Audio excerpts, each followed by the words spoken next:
네, 안녕하세요. 마경원입니다. 이번 시간에는 2025년도 글로벌 경제 전망에 대한 설명 좀 드리고자 합니다. 우리가 비록 채권 투자를 하지만은 채권 투자는 매크로 투자가 거의 전부라고 보셔도 될 겁니다. 그래서 오늘은 2025년도 글로벌 경제를 좀 어떻게 보는지 한번 설명 좀 드리고자 합니다. 오늘 제가 설명드리고자 하는 자료는 참고로 골드만삭스에서 지난 12월 30날 발표된 자료입니다. 골드만삭스가 2024년도의 경제를 분석하면서 2025년도를 내다본 자료이고요.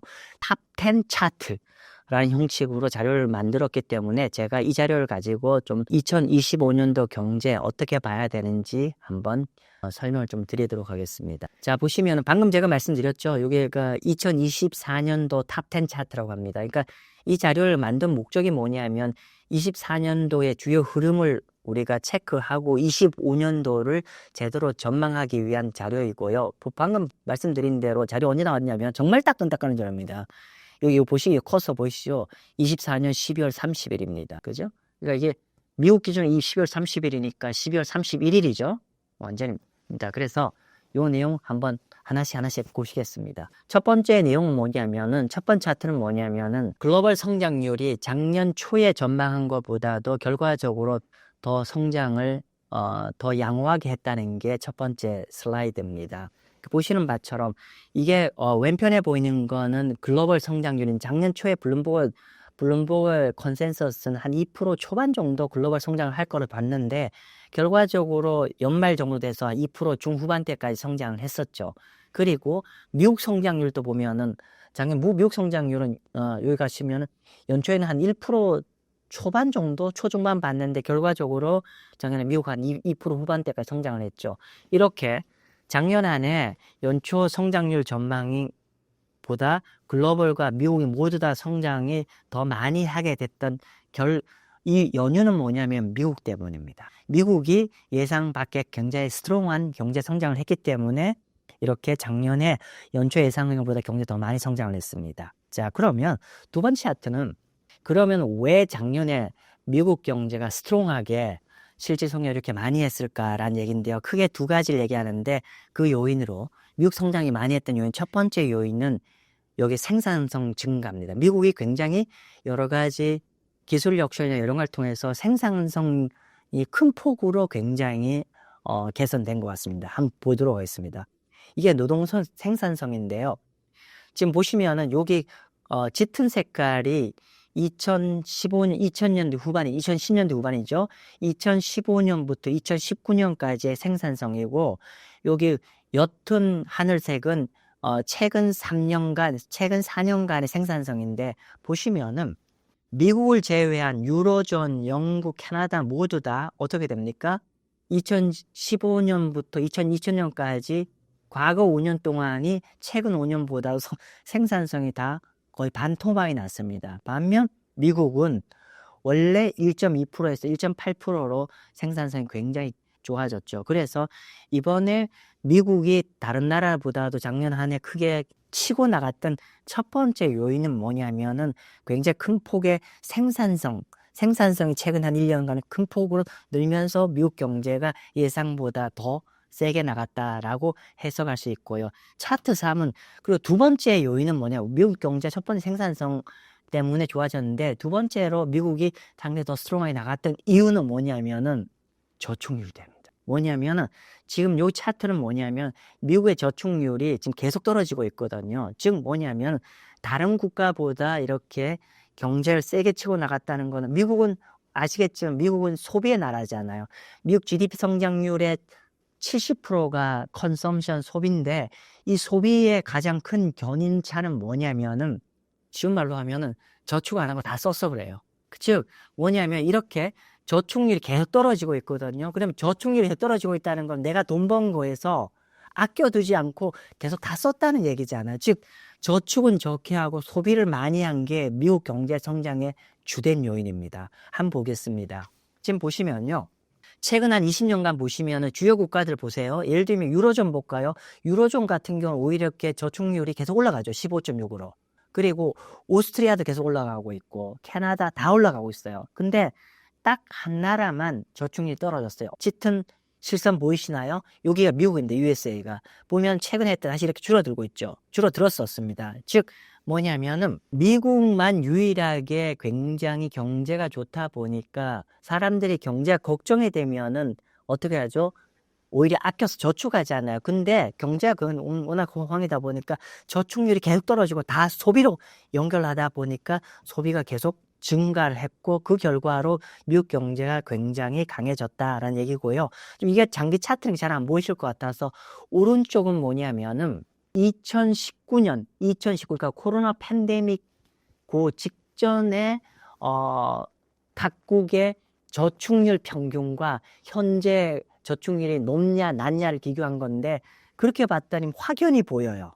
확연히 보이는 게 뭐냐면은 지금 보면은 대다수의 국가들이 2019년보다 다 저축률이 다 높아졌잖아요. 선진국이. 그런데 여기 보시면은 오스트리아와 미국만 둘이 줄어들었고 특히나 미국이 2.7%나 더 줄어들었어요. 그만큼 저축률이 더 떨어졌던 거고 그래서 정리를 하면은 미국이 작년에 글로벌 성장세를 이끌어 나갔는데 그 성장세를 이끌어 나갔던 주된 요인은 첫 번째는 미국의 생산성 증가 측면이 있고 두 번째는 마구마구 써서 그렇습니다. 저축 안 해서. 자, 그런데 오늘 제가 말씀은 요 골드만삭스 얘기는 아니지만은 조금 첨언을 드리면은 아마도 2025년에 미국의 저축률이 이제 증가할 것 같습니다. 저축률이 증가한다는 건 소비가 둔화될 가능성이 있다는 얘기거든요. 그렇게 보면 아무튼 현재 원인은 그렇게 됐다. 왜냐하면 저축률이 무한대로 줄어들 수가 없어요. 네. 자, 그리고 그다음 네 번째는 뭐냐면은 인플레이션 얘기하는 겁니다. 인플레이션 보시면은 우리가 뭐 제가 여러 차례 인플레이션 과거 예를 드렸지만 골드만삭스가 보는 거예요. 자, 보니까 2024년도에 전 세계 주요 국가 모두 다 예를 들면 미국, 유로, 영국, 오스트리아 모두 다 이렇게 색깔 보시면 다 떨어지고 있죠. 정도치 않지만 다들 디스인플레이션 추세가 계속 지속이 되었고 그리고 여기 점도표를 보실까요? 점선이 2025년 전망인데 정도의 차이는 있지만은 글로벌 디스인플레이션이죠. 물가가 낮아진 추세, 디스인플레이션 추세는 지속될 거라고 보고 있습니다. 그러니까 물가에 대해서 골드만삭스가 이렇게 전망한다는 얘기고요. 그 다음에 이렇게 그 디스인플레이션 추세가 될 거라고 이렇게 골드만삭스가 전 세계 주요 국가들이 다 디스인플레이션도 2025년에 지속될 거라고 보는 근거에는 차트 5번입니다. 뭐냐면은 노동시장이 우리가 코로나 팬데믹 때문에 완전히 왜곡되었었잖아요. 그런데 이 코로나 팬데믹으로 해서 왜곡되다 보니까 어떻게 해요? 기업을 하는 사람을 쓸 수가 없어서 인건비가 폭증을 했잖아요. 그런데 이 왜곡된 노동시장이 2024년도에 완전히 리밸런싱을 완료했다라고 봅니다. 그러면 이제 더 이상 사람 없어서 인건비 높아지는 상황에서 해소가 됐기 때문에 이제는 오히려 그거로 인해서 인건비 비싸고 서비스 물가 비싸진 것들도 오히려 이제 해소가 돼서 점점 물가가 내려갈 거라는 얘기입니다. 한번 보겠습니다. 말 그대로 읽어볼게요. 노동시장은 풀리 리밸런스드 됐고 이게 결국은 지속적으로 인건비와 서비스 디스인플레이션 추세를 강화시켜 줄 거다. 라고 얘기했어요. 한번 참조해 볼까요?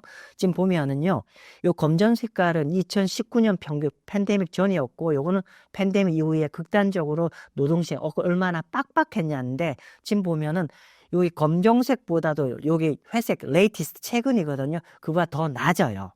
즉, 그때보다도 코로나 팬데믹 때 비교하자는 게 아니라 벌써 2019년보다도 노동시장이 더 여유가 생겼다는 얘기예요.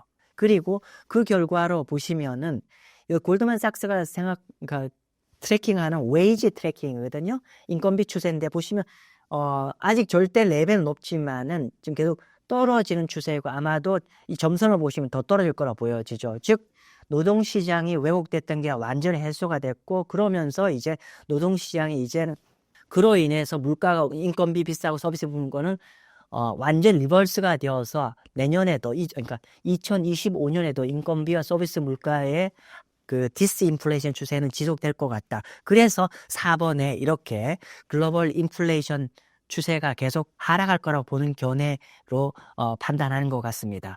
자, 그리고 차트 6번은 어떤 거냐면은요. 지금 우리가 금년에 많은 분들이 지금 작년 연말에 어떤 게 있냐면 연준이 우리가 이런 얘기를 했지. 연준 금리 인하 관련해서 굉장히 여러 가지 뷰들이 많지 않나요? 그런데 일반적으로 우리가 걱정하는 게 뭐냐면 연준이 금리를 내리게 되면은 물가 통제력을 상실하는 거 아니야? 예를 들면은 물가를 내리게 되면 오히려 보통 일반적으로 물가가 앙등하게 되면은 어떻게 되죠? 금리를 인상을 통해서 물가를 잡잖아요. 그러면 만약에 브레이크를 풀면은 오히려 이론적으로 물가의 고피가 약간 풀리는 거잖아요. 그죠? 오히려 물가를 약간 자극할 수 있는 거 아니냐라고 하는데 골드만삭스가 보는 거는 그 금리 인하에 따른 물가 자극 크지 않을 거야 라는 전망입니다. 자, 보시면은 요 슬라이드는 차트 6번은 어떤 거냐면은요.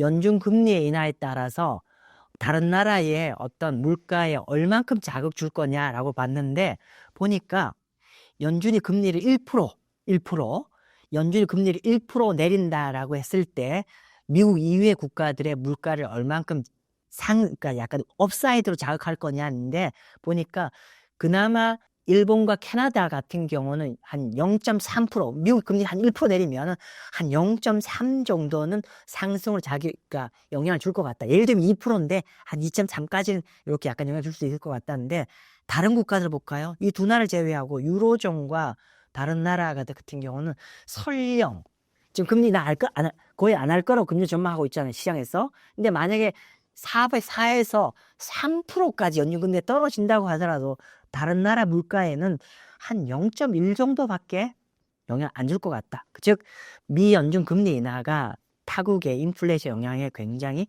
미미할 것 같다. 따라서 금리 인하에 따른 글로벌 디스인플레이션 트렌드의 훼손은 없을 것 같다. 그렇게 보는 거고요.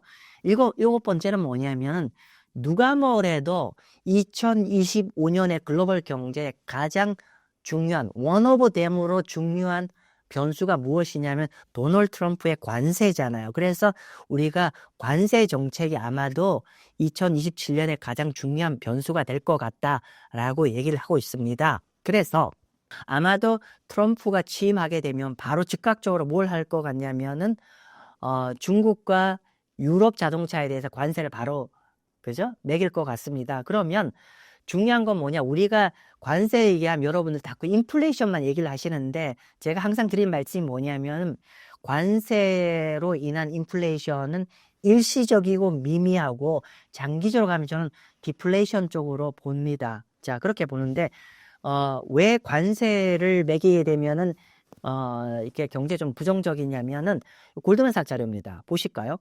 미국의 관세는 글로벌 무역 정책의 불확실성이 점증될 것이고 여기가 글로벌 성장에 영향을 줄 거다. 골드만삭스가 이렇게 얘기해요. 특히나 보니까 2018년, 19년 때 트럼프가 관세를 매겼잖아요. 그랬더니만 그 당시에 이렇게 미국의 어떤 GDP 영향이 보시면 한 0.3%, 마이너스 0.3% 정도 네거티브하게 영향을 미쳤다는 거죠.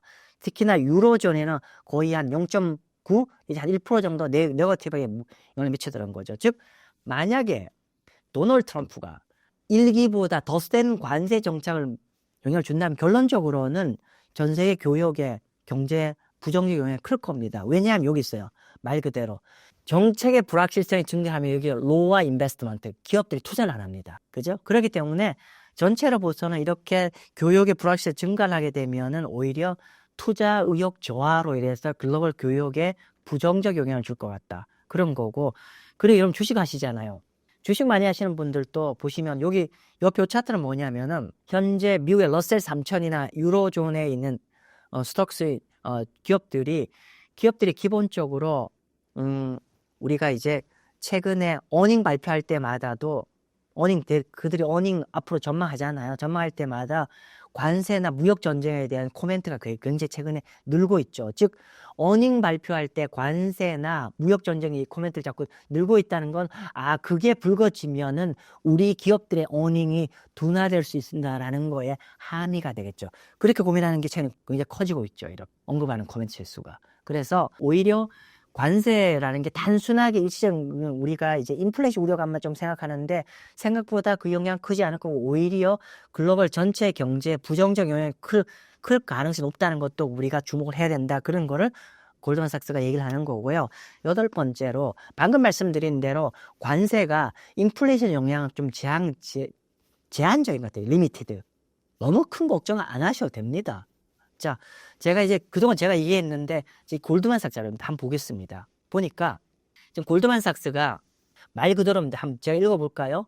지금 보면은 미국 물가에는 약간 제한적으로 조금 영향을 줄 수 있지만은 미국을 제외한 지역에서는 거의 영향이 아주 미미할 거라고 봅니다. 이 친구들이 지금 전 세계 주요 국가들이 예를 들면 관세가 기본적으로 관세에 따른 어떤 물가 영향을 받는데 그럼 가정이 뭐냐면요. 단순히 미국만 원사이드로 물가를 때리는 그 관세를 때리는 게 아니라 반대편 여기 있잖아요.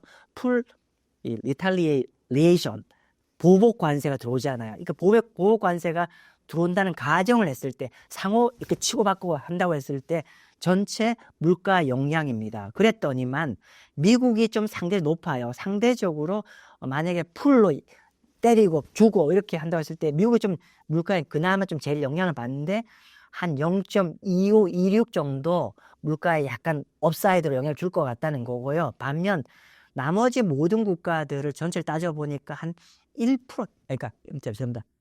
0.25가 미국이 제일 영향을 받는 거고 나머지 국가들은 0.1 정도가 예를 들면 물가 2% 전망했는데 풀로 관세 두들겨 맞으면 한 2.1 정도 된다 그 뜻입니다. 그래서 이런 부분들이 있기 때문에 결국은 중장기적으로 보복 관세 이런 것 때문에 물가 영향은 제한적이고 결국은 오히려 경제에 어떤 부정적 영향을 주기 때문에 오히려 경제가 쿨링되는 상황이기 때문에 오히려 이거는 장기적으로 보면 디플레이션 영향입니다. 그래서 너무 크게 제한적 영향이니까 너무 크게 걱정하지 말라는 게 골드만삭스의 8번 차트의 메시지고요. 관세 관련해서는 제가 워낙 여러 가지 변수를 얘기를 해야 되기 때문에 요 관련해서 별도로 제가 콘텐츠를 준비 중이니까 그때 자세한 설명을 드리고 제가 다음 슬라이드 넘어가겠습니다. 자, 9번째. 골드만삭스가 보는 금년의 중요한 경제 이벤트 중에 차트 중에 9번째는 뭐냐면은 현재 전 세계 미국을 포함한 전 세계 주요 중앙은행들이 전망하는 금리 인하 전 세계 주요 중앙은 다 금리 인하를 하잖아요. 그런데 현재 시장에서 예상되어 있는 금리 인하 전망보다도 골드만삭스는 그보다 2025년에 금리 인하를 더 많이 할 거라고 봅니다. 자, 이 차트 한번 볼게요. 여기 DM은 금년 말까지 정책 금리 인하 전망인 DM은 선진국이고요. 디벨롭드 마켓이고요. EM은 이머징 마켓입니다. 신흥국가입니다. 자, 그래서 지금 요 세로축은 시장에 반영되어 있는 금리 인하가 얼만큼 되냐는 얘기인데요. 근데 이게 세로축이죠. 세로 가로죠. 자, 그래서 보시기 어려울 것 같은데 간단히 말씀드릴게요. 요 가운데 점선을 기준으로 해서 여기 아래쪽은 시장보다도 골드만삭스가 시장 예상된 것보다 골드만삭스가 금리 인하를 더 많이 할 거라 보는 나라들이고요. 여기 가운데 라인보다 위에 가 있는 거는 시장보다 골드만삭스가 덜 할 거라 전망하는 겁니다. 그랬는데 미국 안 볼까요? 미국 요 아래죠. 즉 시장에서는 금년도 2025년도에 한 번 내지 거의 못할 거라고 지금 시장이 전망하고 있는데 골드만삭스가 비록 주요 투자은행 중에서 가장 경기를 좋게 보는 하우스임에도 불구하고 현재 시장보다는 금리 인하가 좀 더 많이 할 것 같다. 그렇게 보는 거는 도널드 트럼프의 관세 정책의 불확실성과 또 아까 인건비나 이런 거에 어떤 디스인플레이션 추세가 지속될 거라 보기 때문에 시장 예상한 것보다도 골드만삭스가 비록 경제를 불리시하게 보지만은 좀 더 금리 인하를 많이 할 걸 전망하고 있고요.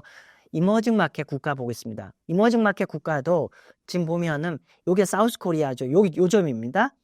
마찬가지로 시장하고 거의 비슷하지만은 시장 예상하는 것보다도 한국의 금리 인하를 더 많이 할 수도 있지 않을까라고 보고 있습니다. 그렇게 보는 거는 말 그대로 트럼프 정책의 관세 불확실성 그리고 물가 추세 될 거라고 보는 거고요.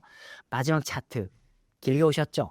마지막 10번 차트는 뭐냐면은 자 지금 우리가 연준의 금리 정책 만약에 연준이 추가적인 금리 인하를 하게 된다고 하면은 뭐가 제일 중요할 거냐인데 얘네들이 보는 연준의 추가적인 금리 인하의 요건은 뭐냐면 노동시장 약화입니다. 그래서 지금 보면 요건 뭐냐면요. 일반적으로 소프트 랜딩일 때 가장 연준의 금리 인하에 영향을 많이 미치는 변수가 무엇인가라고 얘네들이 골드만삭스가 정리를 한 건데 그래서 첫 번째는 실업률, 핵심 물가, GDP 성장률 뭐 이런 게 있는데요.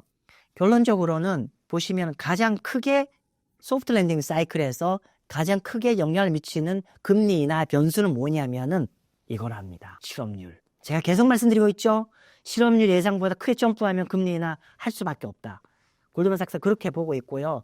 두 번째로 그리고 소프트 랜딩인데 이미 중립금리 보통 중립까지 그 중립금리까지 안 왔잖아요. 그죠? 중립금리 전까지 중립금리 도달하기 전까지 가장 크게 영향을 미치는 게 요 실업률이라고 했었는데 중립금리 아래로 내려갔을 때 빌로우 유출월 중립금리 아래로 왔을 때보다도 더 금리가 연준금리가 더 내려가게 만드는 것도 무엇이다? 실업률. 영향은 오히려 이 중립금리 아래로 더 끌어내리는 영향이 더 크죠? 그래서 저만 얘기하는 게 아닙니다. 이렇게 추가적 금리 인상 가능성의 가장 큰 영향은 실업률이다. 또 영문의 헤드라인을 읽어보면서 제가 마감을 할게요.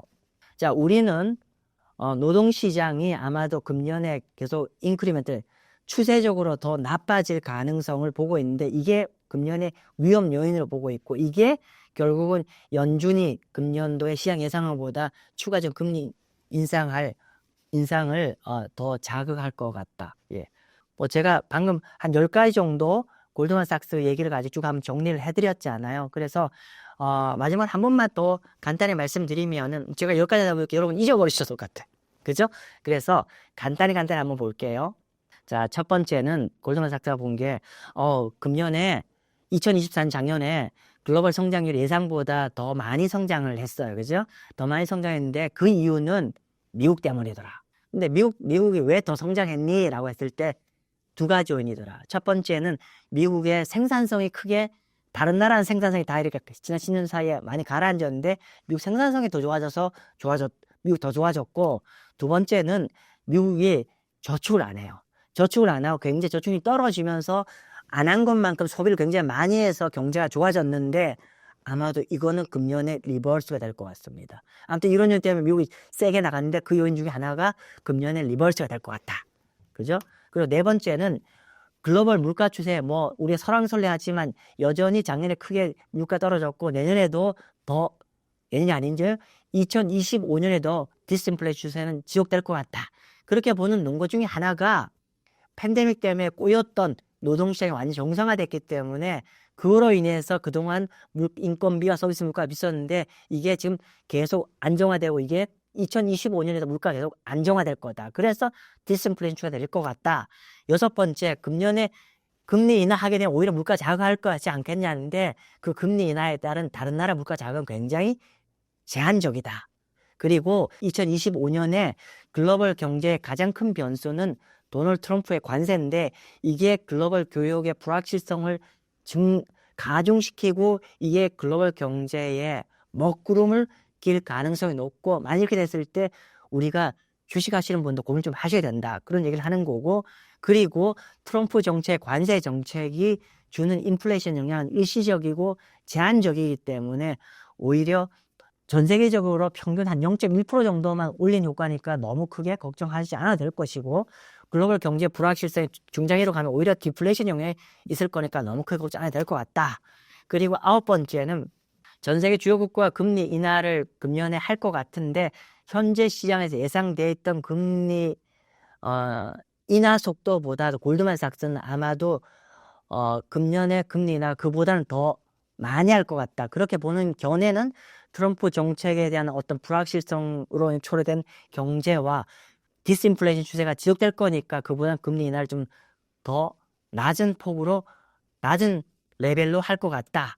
그리고 마지막으로 추가적으로 금리 인하를 또 하게 되면은 그거의 가장 큰 변수는 현재 지속적으로 둔화되고 있는 미국의 노동시장이 아마도 큰 변수가 될 것 같고, 실제로 과거의 미국의 연준의 노동 정책을 보더라도 노동시장 악화가 연준 금리 인하의 가장 큰 변수더라. 즉 적정금리 위에서 내려갈 때도 마찬가지고, 특히나 적정금리 아래에서 이미 적정금리 왔음에도 불구하고 더 금리를 내리게 되는 요인들은 특히나 실업률 상승이다. 이런 부분을 앞으로 금년에 봐야 된다.